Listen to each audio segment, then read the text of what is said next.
What happened to the Miis? You know, those adorable Nintendo avatars Nintendo revealed to the world back in 2006 with the Wii that have been a staple for Nintendo systems ever since?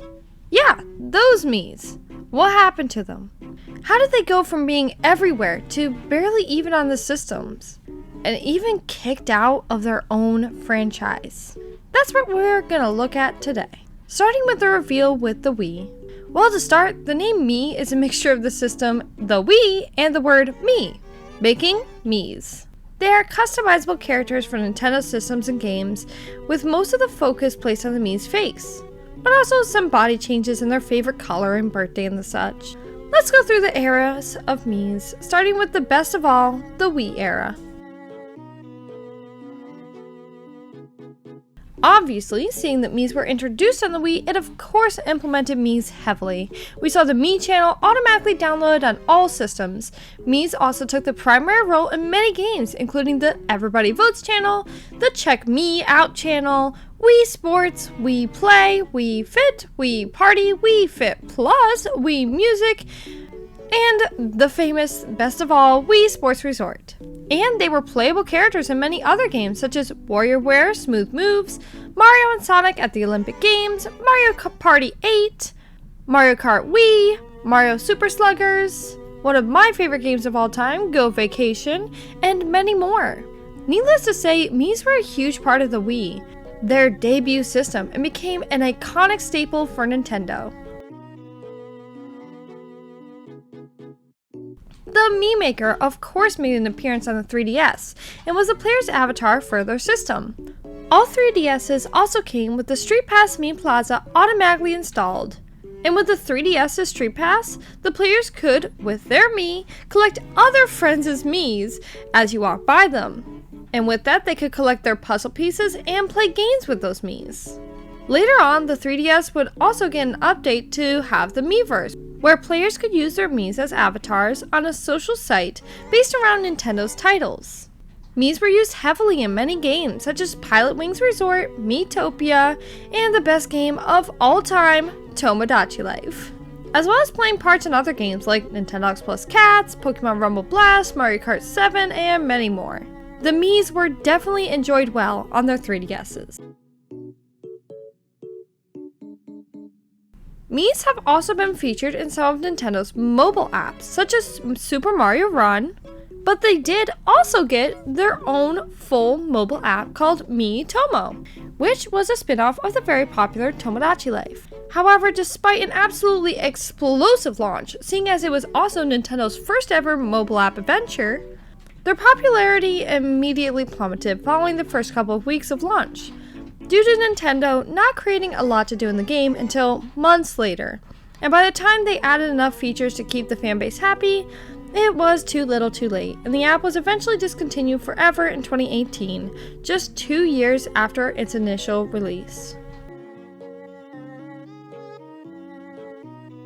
Then came the Wii U. Of course, Nintendo would have no idea of the failure coming upon them, and Miis would have a big presence as they had been for the last few years.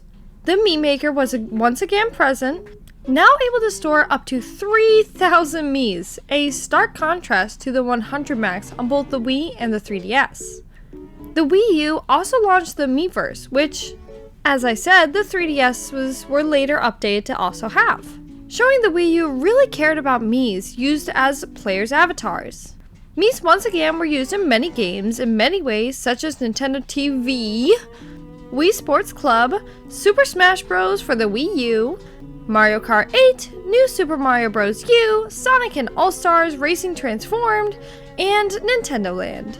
However, this would be the beginning of the end for Mii's favor with Nintendo, as the Wii U would be a critical failure. The Wii U, as it turned out, was too familiar to the Wii in many people's eyes, and as a result of that, the system saw abysmal sales and never recovered. And since then, it appears Nintendo wants to cut ties with anything that reminds them of the tragic days of the Wii U. And unfortunately, it seems Miis have gotten swept up in that. Now we come to current days. The Nintendo Switch does in fact have a Mii Maker, but it is hidden in the player's profile.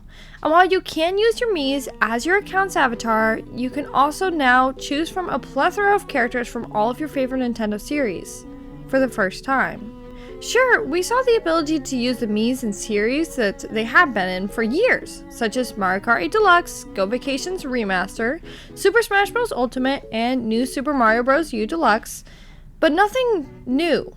No new series additions, and more importantly, no new Miis-centric games. We were lucky enough to get a remaster of Miitopia, but mind you, this was a remaster, not a sequel or a new game. No new Tomodachi Life game, no second Nintendo Land, and the worst crime of all, we got the long-awaited next installation in the Wii Sports series. First we had Wii Sports, then Wii Sports Resorts, then Wii Sports Club, and now finally Nintendo Switch Sports. But instead of Miis being the main character, Nintendo created Sportsmates, like a slap in the face to Miis. While Miis are still an option if you look close in the avatar creator, they don't get the full features of the game. If you choose them, they clearly take a backseat in the game to the much inferior Sportsmates. The Nintendo Switch doesn't feature Miis nearly as prominently as they have done in the past. It's unfortunate to say, but the future for Miis seems bleak. We have seen the Miis come out with so much love from the greater Nintendo community and continue to be loved and cherished by said community to this day. However, after the failure of the Wii U, we saw Nintendo putting Miis to the back of players' minds, hiding them away almost to see how we would react to less Miis before they get rid of them completely. Despite continuing to let them make appearances in the big Nintendo franchises like they always have been, something feels off. Yes, we got our Miitopia remake, and it way outsold its predecessor, possibly giving Nintendo the feedback that we still love the Miis. But will it be enough? I personally love the Miis. I grew up with them, and Nintendo wouldn't quite feel like Nintendo without them.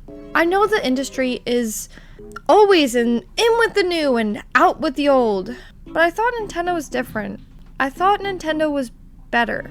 I thought Nintendo could respect the legacy and connections Miis have with their systems, and they built upon that system, but I am concerned. And yes, with the Miitopia remake, they added new features to the Mii Maker that we have never seen before, which in my opinion, went that extra mile and brought Miis into the new modern era, and people loved it. They could make all their favorite characters from movies, TV shows, anime, and have you in this new Mii Maker. So the question is, with all that has happened to the Miis, will Nintendo, with their next system coming out soon, bring back Miis to the forefront of their systems? Or will they do away with them completely and forever? Let me know what you think in the comments. And as always, thank you for watching, and I hope to see you in the next one. Love you guys.